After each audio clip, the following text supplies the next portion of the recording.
You're listening to Radio Health Journal, the trusted news source for medicine, science, and technology. I'm Elizabeth Westfield. I'm Mayan Vasta Betancourt. And I'm Greg Johnson. This week, why are we paying so much for prescription medication? The PBM market isn't working as well as we'd like it to, and PBMs are no angels, but there are also a lot of other problems in how our health insurance system deals with prescription drugs. But first, why you need to be paying more attention to your hormones. Women can become suicidal if they are having dramatic hormone shifts and not getting those properly treated. I mean, it's not a luxury to really figure out what's going on. All that and more this week on Radio Health Journal.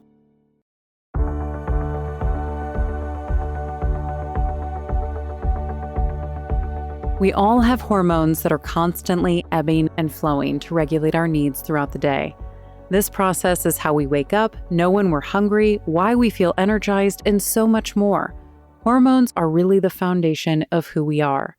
But when we experience extreme fluctuations, they can make us feel like a stranger in our own body. And though they affect both sexes, Dr. Julie Taylor says women tend to be more significantly impacted by the dramatic variations that occur. You think about periods when teenage girls are just starting and how those hormones really change throughout the month. We think again about pregnancy and postpartum, and those hormones are again having these dramatic shifts. And then again, around perimenopause and menopause, the hormones are really fluctuating.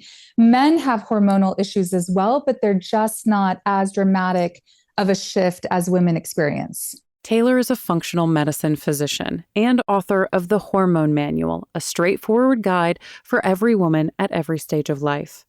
Conversations around hormone regulation have become more mainstream, but there's often so much information to sift through that many women may decide to ignore it altogether. But Taylor says being ignorant of your body can have damaging repercussions. I have had women who come in the depths of despair, depression, anxiety. Women can become suicidal if they are having dramatic hormone shifts and not getting those properly treated. Women can have fibroids and cysts and heavy periods and migraines. They can have physical manifestations of their hormonal issues as well as mental. Since hormones control so many of our body's processes, Taylor says women need to start looking at them as the main suspect for any issues that arise. So if we talk about teenagers, for example, teenagers, if they're experiencing migraines, if they're experiencing heavy periods, if they're experiencing painful periods, if they're experiencing PMS related to their cycle, I want them and their moms to really think about their hormones being the root cause of their symptoms rather than they need to get on birth control or they need to get on an antidepressant or they need to get on a triptan for their migraines or they need to just take round-the-clock Advil for 72 hours to get through what they're experiencing. We tend to just shy away from hormones and really, really ignore them and almost consider them kind of like a four-letter word. They really affect so much of how we feel. And so when we're having these different symptoms, especially when they're related to the cycle, I really want women to think about their hormones as being the root cause. Years ago, Taylor had been treating a woman who just happened to mention her daughter's mental health struggles. The young girl had been admitted into a psych ward multiple times for suicidal thoughts. After digging deep, we discovered that every single time she woke up in the psych ward the very next day after being admitted, she started her period. And that was just such a compelling story to me that her hormones were completely impacting her mood. They were causing her to be in severe depression. No one was figuring that out. No one was really analyzing that her period and her hormones were related to how she was feeling. If hormones impact our lives so much, why aren't they the first thing doctors consider when women come in with many common medical issues? In short, Taylor says it's simply not something that they're trained to do. There is not that education in medical school. There's not that education in our training in residency. So that's the reason why doctors are not looking at hormones as root cause. Really, the way that we learn how to be doctors is we learn how the body operates. We learn the anatomy. We learn the physiology. We learn how disease happens and what that looks like. But we don't learn about how to sort of look at the root cause of those symptoms, we really learn how to treat those symptoms with medications. So if you have a symptom, what's the medication to start? And then if that medication doesn't work, what's the next medication to start? What are the procedures involved that can treat those different things? And though many physicians can test hormone levels, Taylor says most don't know what to look for and will send women away saying that their levels are fine when that's the furthest thing from the truth. And it's not that they don't want to help, it's a lack of education. So I go to my doctor and I think that they're going to have all the answers, but you're barking up the wrong tree and you're going to be frustrated because they likely, very, very likely, do not have the training to really analyze what you're experiencing and to really do the tests that are required. Taylor says the proper lab work isn't just a simple blood test. Not only does the physician have to know the right tests to order, but they have to be able to accurately read the results as it pertains to each woman's individual needs, not just a standard range set on paper. The exact process will look different for each patient depending on which stage of life they're in. If they're still having a cycle, then I look at their hormones based on their cycle. So sort of the tests that need to be done are very specific tests that are based on the menstrual cycle. So usually they're done in the luteal phase of the cycle, which is after ovulation and before the period starts. And if you think about it, that's when most women have their symptoms, is like that week before the period begins. You know, they're feeling depressed, they're not sleeping as well, they're anxious, their energy's low, they're moody, whatever it is.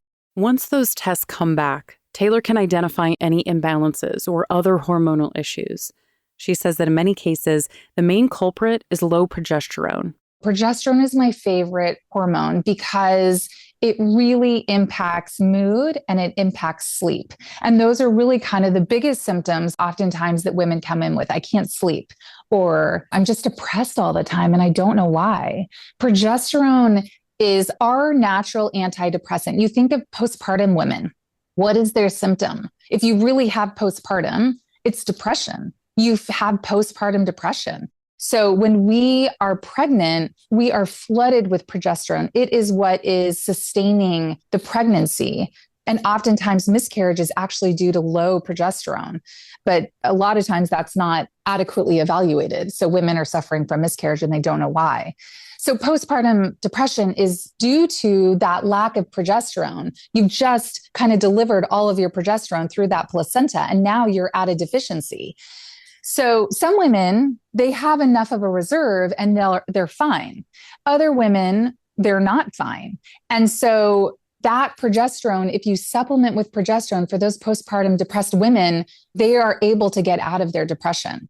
For women who are going through perimenopause or are menopausal, they're having a decline of various hormones, including progesterone, estrogen, and testosterone. So testosterone is a big one for women. I mean, we typically think of testosterone as a male hormone, but we make more testosterone than we make estrogen. So testosterone is super powerful for us. And when our testosterone declines, it causes low libido and low muscle mass and low energy and low motivation and just like not feeling like you want to do anything. So testosterone replacement is amazing for women. Since most women have to seek out a specialized physician to get this accurate testing and analysis done, it can feel like a luxury. And depending on their health insurance, hormone replacement therapy may not be included in their plan, and that out-of-pocket expense may keep them from pursuing this option. However, Taylor argues that just because it hasn't been included in the set standard like primary care physicians, this knowledge is necessary. It's not a luxury to really figure out what's going on. I mean, it's kind of like, the concept of getting a chest x-ray maybe versus like getting a CT scan or an MRI. Like if you really need that CT or MRI, you're going to do it because you have to. So I think this concept of like a luxury, I mean, it's kind of the difference of, again, like some women are truly suicidal. I mean, women around menopause have a higher risk of suicidality than basically any other stage of their lives. Women are getting divorced around 50 all the time. I mean, it's a high incidence of that. So it's not a luxury. It's just that we think we've been disillusioned. We've been kind of coerced into thinking that it's a luxury. But I think that the other flip side of that is if you don't get your hormones managed, then you're just on a bunch of other medications that are just treating the symptoms. So it's not really a luxury, it's your life. It's the difference between constant anxiety or constant depression or constantly not feeling good versus not. Taylor says this idea is especially true for women going through menopause. More often than not, they're told that they just have to suffer with the extreme mood swings, hot flashes, and other symptoms that drastically affect their quality of life.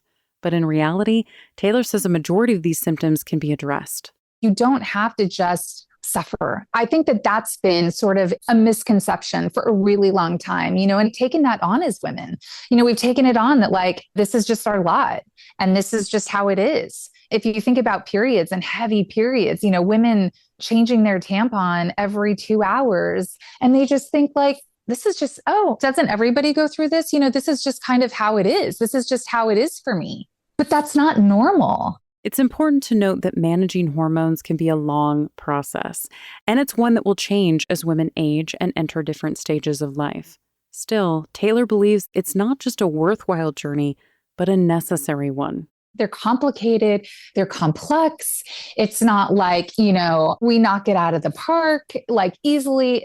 Hormones take a lot of work to manage. And it's not like just because you start on a treatment, that's the treatment that you're going to have for the next 20 years. I mean, hormones are constantly fluctuating, and what you need now is maybe not what you need in 6 months. So again, the intricacies of treatment are complicated and they fluctuate. So it's important to have those hormones managed and tested and all of that frequently. But I think that women can feel better than ever. I mean, they don't have to sort of accept their symptoms as their new normal. Taylor's book, The Hormone Manual, is available now wherever books are sold. You can find more information about Dr. Julie Taylor and all of our guests on our website, radiohealthjournal.org. For more behind the scenes, follow Radio Health Journal on Facebook, Instagram, and X. Our writer-producer is Kristen Farah. Our executive producer is Amira Zaveri. I'm Elizabeth Westfield.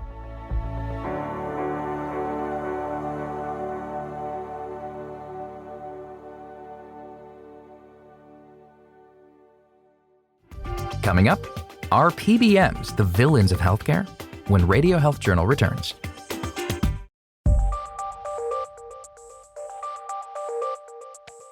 Last week, we introduced you to the world of pharmacy benefit managers. Though many assume these negotiators are the cost of high, often unaffordable drug prices, our experts explained how they're a small part of a much larger issue. However, that doesn't make them completely free from criticism. Matthew Fielder argues that the rates insurers pay PBMs to negotiate is often much higher than necessary and can cut into the savings that are passed on to us, the consumers. We're in a situation where about 80% of the market is controlled by the three big PBMs. And that gives those PBMs quite a lot of leverage when they're negotiating with their clients to say, you need someone to administer your drug benefit. You need someone to negotiate with manufacturers. You need someone to negotiate with pharmacies. I'm, one of three people who can provide those services. So pay up. And so I think it is the case that PBMs are extracting more compensation from their clients than they should be able to extract. That's probably not a huge amount of money relative to overall drug spending. I think it's probably on the order of several percentage points of our overall drug bill. But that's, our overall drug bill is a lot of money. And so, even if you could squeeze those profits a little bit, that's potentially billions of dollars in savings a year.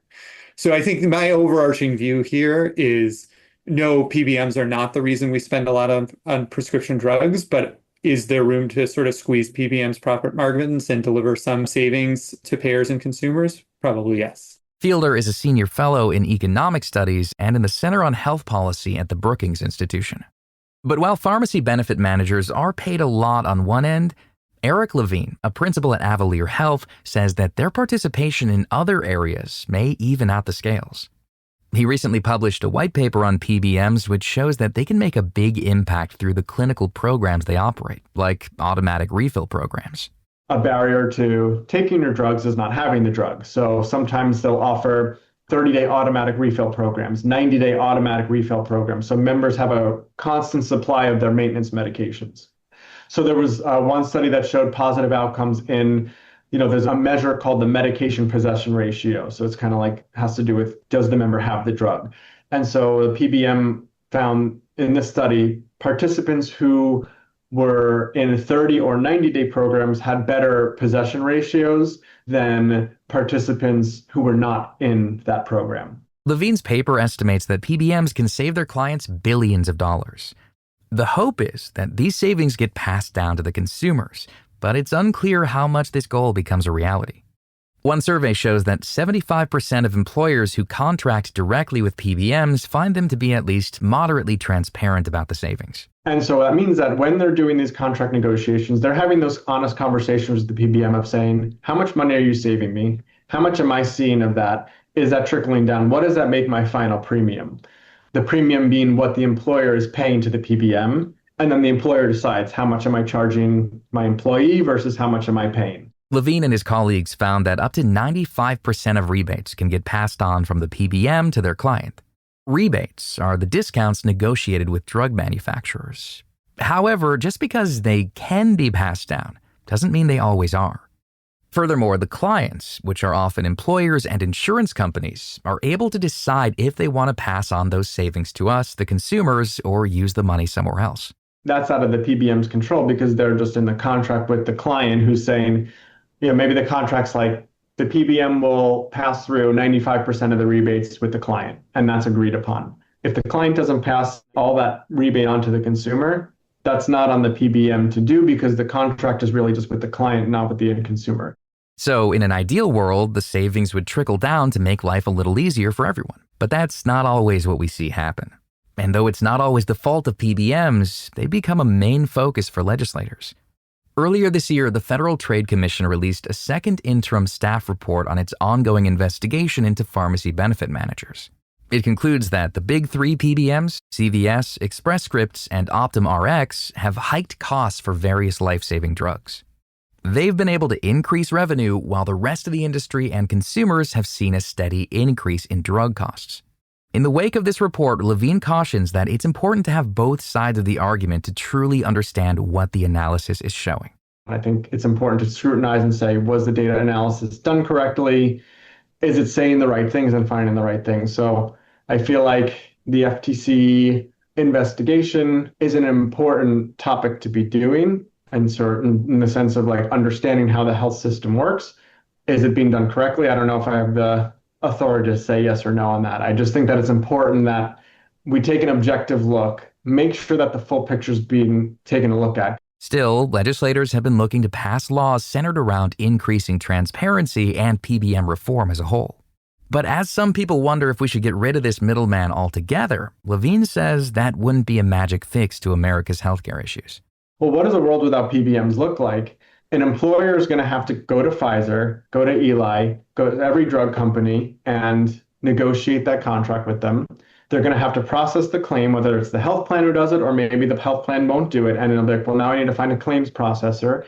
And now I need to find someone to help my members stay on drugs. And so like by taking this one action based on the premise of like PBMs are evil, get rid of them, you've now created such disruption in the system. Maybe you've just added more cost because now an employer is managing all these different vendors, all these different functions. So it's very nuanced, and you just want to make sure you're not creating a game of whack-a-mole in any of the actions taken. In general, Levine and Fielder agree there needs to be more education around pharmacy benefit managers so that we can make specific and impactful changes to the system. So I don't think the PBMs are saints by any stretch of the imagination. They wield a lot of market power, and they're using that to extract more profits than they probably should be able to earn if this market was working better.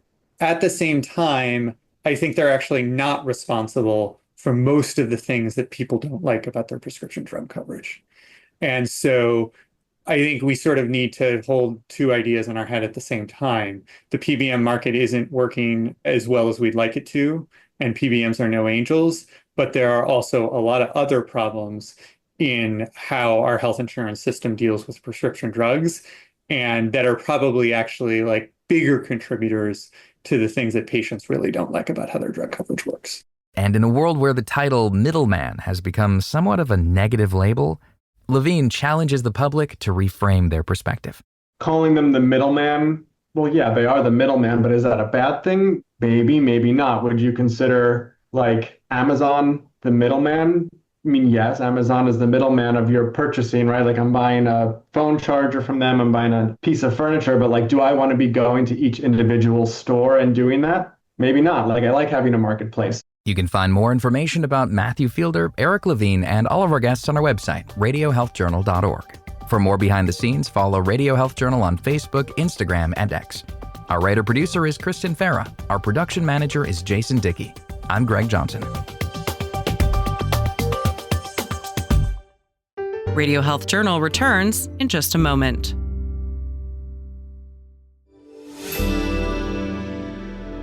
Medical notes this week. Is your gut making you sick? Scientists have linked a type of gut bacteria to autoimmune diseases like lupus. Research in the journal Science Translational Medicine reveals that harmful bacteria found in the microbiome can travel out of the gut and into surrounding tissues.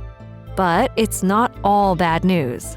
The scientists believe this finding brings them one step closer to understanding what triggers and drives these diseases.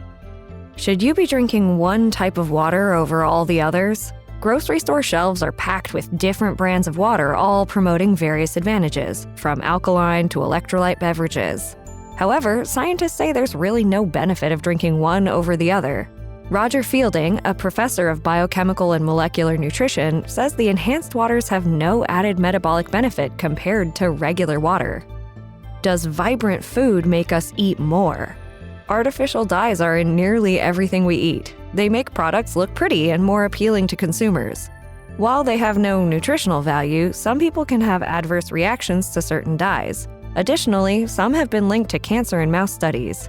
If you want to avoid color additives, read the ingredient label on the product's packaging. And finally, if you're sick of hangovers, we may have a solution. Hangovers can often be chalked up to dehydration, electrolyte imbalances, and toxic byproducts caused by your liver breaking down the alcohol. Aside from quitting drinking altogether, you can prevent the worst symptoms by staying hydrated, eating prior to consuming cocktails, and sticking to clear alcohols. And that's Medical Notes this week. I'm Mayan Vasta Betancourt.